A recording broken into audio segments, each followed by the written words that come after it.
In February, I was diagnosed with early onset Alzheimer's disease. A woman named Alice Howland is celebrating her 50th birthday with the family. The couple is very happy in their marriage and they have 3 adult children. Lydia is the only one missing from the celebratory dinner as she is auditioning for a role on a TV show. John gave a toast in honor of his wife. The family had a wonderful evening. Alice is a distinguished professor of linguistics at Columbia University. Once while speaking at a conference in Los Angeles, she suddenly forgot what she was talking about. Alice didn't pay much attention to this. Later, she visited her daughter Lydia at the dormitory. The mother and daughter had lunch at a restaurant. Lydia dreams of becoming an actress but has not yet succeeded. Alice believes that the daughter should become more serious and go to college. However, Lydia is determined to realize her dream. Soon Alice returned to New York. John was not at home, so Alice sent him a message. While jogging, Alice suddenly realized that she did not recognize the area. She got lost right on the campus, and feeling completely disoriented began to panic. When Alice returned home, her husband immediately realized that something was wrong, but the wife assured him that everything was all right. While John was at work in the lab, Alice went to the doctor and told him about her memory problems. After some tests, the doctor sent Alice for an MRI to exclude serious pathologies. Until then, she should lead a healthy lifestyle. It's Christmas time. Alice was preparing a festive dinner. At the same time, she was training her memory. Tom arrived with his new girlfriend Jenny. Alice offered them wine while continuing to cook. She was beginning to forget what ingredients to put in the dishes.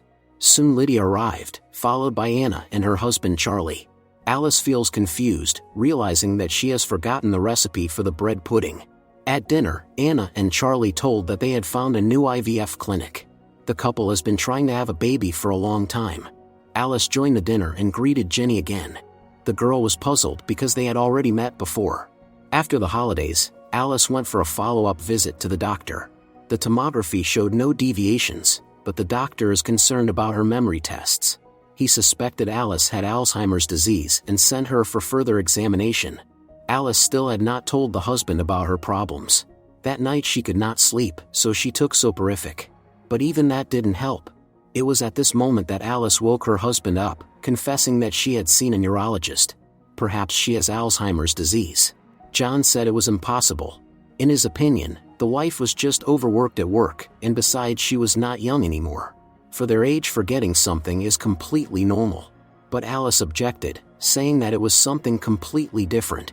She feels like her brain is slowly dying, and everything she worked on disappears. Alice burst into tears, and the husband hugged her. Towards morning, she calmed down a bit. Perhaps John was right, and everything was not so serious after all. The couple visited the doctor together. Unfortunately, the diagnosis was confirmed. John didn't want to believe it. The doctor suggested conducting a genetic test to determine if Alice's disease has an inherited nature. If the test is positive, there is a high probability that Alzheimer's disease has been passed on to her children. On the eve of their wedding anniversary, when the whole family was together, Alice told the truth to her children. They were shocked, as their mother is so young. But the worst news was yet to come. Since Alice has a rare form of the disease, it can be inherited. Therefore her children may also be ill. If they want to know for sure, they will have to undergo a genetic test. Alice takes medication prescribed by the doctor. It do not stop the progression of the disease, but only relieves symptoms. Despite everything, Alice continues to teach at the university. It is very difficult for her. Later, Alice received a call from Anna. Her test result for Alzheimer's disease was positive, and Tom's was negative. Lydia did not want to be tested. Everyday tasks are becoming increasingly difficult for Alice. Soon she learned from the head of the department that students are very dissatisfied with her lectures. Alice is confused in the material and reads incoherently. Alice had to confess to Eric Wellman that she has an early stage of Alzheimer's disease. But she wants to teach for as long as she can. Alice tries to keep herself in shape to slow down the progression of the disease. When she returned home, John asked where she had been. He was going crazy with worry. It turned out that Alice had forgotten about the time. She had also forgotten that dinner with John's colleague was planned for today. The couple understands that things will only get worse from here on out. After a while, Alice visited a clinic for Alzheimer's patients. Most of the patients were elderly women. Alice's case is unique because she fell ill very early. Men are much less susceptible to Alzheimer's. Alice is terrified that she will soon become like all these poor people. Alice complained to the doctor that she can't sleep at all. Alice also writes notes and keeps a video diary for herself. She hopes it will help her not forget the names of loved ones, the street she lives on, and everything else. One day Alice woke up and saw a bracelet on her hand with the inscription "Memory Impairment." It helps her understand what's happening. Now the couple lives by the sea. John supports his wife in everything. No matter what, they learn to enjoy simple things. Alice and John often reminisce about the happy years of their marriage. They can't believe that time flew by so quickly. Alice had to leave the university, while her husband continues to work. On Monday he will go to a conference. On Sunday Lydia will come, who will play in the local theater and take care of her mother. Alice found an album with old photographs. Her mother passed away many years ago.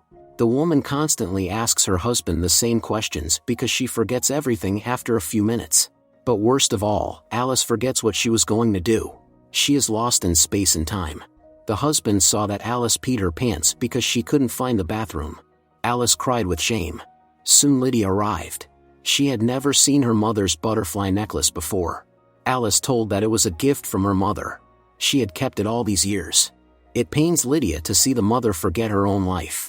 The girl cannot hold back her tears. Alice confessed to her husband that she could not read books because she was unable to concentrate and almost immediately forgot everything she had read. Later, Alice finds Lydia's diary and reads it, although she doesn't understand much. When Lydia finds out, she becomes very upset and leaves. The next day, the family gathers around the table. Despite their fears, Anna and Charlie decide to undergo the procedure of artificial insemination. Now Anna is pregnant with twins. The couple is happy as they have waited for this moment for so long. Alice has already forgotten what she and her daughter fought about yesterday. She just remembers the fact of the quarrel. Lydia said everything was okay. She was ashamed of herself for acting like a child over a trifle. Lydia asked her mother how she's feeling. Alice said that on good days she can pass for a normal person, but on bad days it was as if she didn't find herself. Alice used to be a linguistics professor with impeccable erudition, but now she feels like the words are right in front of her but she can't reach them. In the evening, Alice found Lydia's diary on her bed. It had a sticker that said "No secrets." The family went to see the play. Lydia played one of the main roles. When the play ended, the audience gave a standing ovation. Everyone loved Lydia's performance. She was barely holding back tears when she realized the mother didn't recognize her and mistook her for another actress. Mom, this is Lydia, your daughter. Alice visited the doctor again.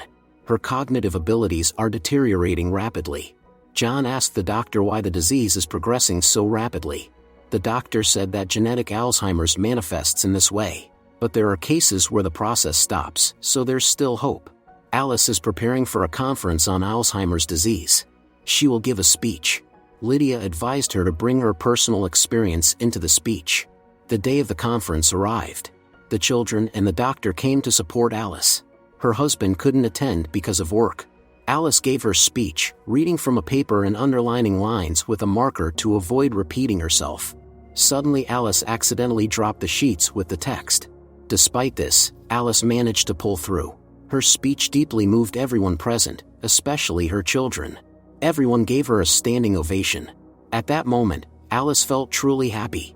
Later, her husband shared some joyful news. He got a promotion. This meant they would have to move to Rochester, Minnesota.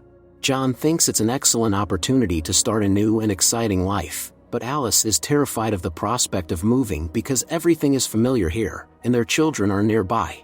Alice realized that the husband is not ready to give up his career and be constantly by her side. John doesn't know what to say. Alice forgets her children's names and her own birth date. She still can't sleep at night. Disoriented, Alice began to panic, going through everything in the house. Awoke by the noise, John asked what happened. Alice screamed that she couldn't find her phone. John hugged her, calming her down. Soon their pregnant daughter Anna came to visit. At first Alice mistook her for Lydia. John found Alice's old phone. The screen was broken. Alice said she had been looking for it all night. She doesn't know that it actually happened a month ago. Now Alice has difficulty even performing such elementary tasks as tying shoelaces. Memories are gradually fading away. The housekeeper helps to keep things in order. Once Alice, not remembering who she was, painted over the mirror. In the morning as usual, John woke up his wife and helped her get dressed. Today was a special day. Anna gave birth to twins. They named the girl Allison and the boy Charlie Jr. Alice asked for permission to hold the baby. Anna and Charlie didn't mind, but John was nervous. Luckily, nothing bad happened. The family gathered to discuss what to do next. John thinks they should move to Minnesota. Alice hardly realizes who she is and where she is anymore. Sometimes Alice thinks she is a child. Alice is having a video call with Lydia and is having trouble understanding her questions. Lydia became worried after learning that the mother was home alone. It turned out that the housekeeper did not come today because she was sick. Alice reassured Lydia that she can take care of herself. After the conversation, she found her video on the computer. In the video, Alice turned to herself, saying that she needed to make sure no one was home and find a bottle of pills in the dresser. It was important to take every single pill and not tell anyone about it. Without thinking about the true meaning of these words, Alice was going to do just that. But when the woman entered the room, she forgot everything, so she had to review the video. However, it didn't help. Then Alice took her laptop and came to her room, finding the bottle of pills in the dresser. Alice followed the instructions, but was interrupted by the housekeeper who wasn't supposed to come today. Alice dropped the pills from her hand, and then forgot all about it. John and Alice came to the cafe. Alice doesn't even remember what she taught at the university, but the husband constantly reminds her of it. It hurts him to see his beloved wife forget everyone and everything. Lydia decided to move in with the parents to be closer to her mother. The father hugged her. John can't hold back tears, feeling powerless. Lydia spends all her time with the mother. Alice doesn't even recognize the housekeeper. With each passing day, her illness progresses stronger. At home, Lydia rehearses the play before the upcoming performance. The mother listens to her. She is deprived of the ability to remember, but not the ability to feel.